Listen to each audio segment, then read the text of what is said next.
কি হয়েছে বলো।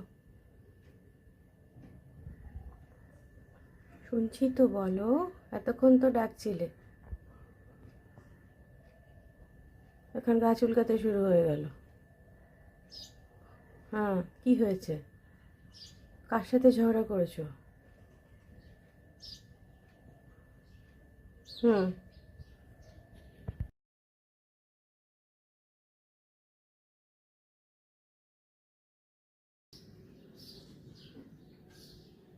বলো। হুম, শুনছি, বলো। কে মেরেছে বলো, আমি তো শুনছি, বলো। গাটা পরে চুলকিও, আমাকে যে এতক্ষণ ডাকলে আমি এলাম। এবারে বলো, তাড়াতাড়ি বলো, পরে গা চুলকাবে।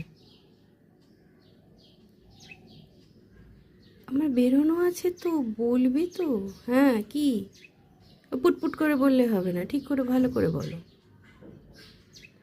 হুম, তারপরে? তুমি নিশ্চয়ই সবার সাথে ঝগড়া করেছো, ওই জন্য সবাই তোমাকে মেরেছে। তুমি খুব দুষ্টু, সবাইকে মারো, সেই জন্য সবাই তোমার সাথে ঝগড়া করে। ঠিক আছে, চলো, টাটা। আবার কালকে গল্প করবো, ঠিক আছে? হুম, টাটা বলে দাও।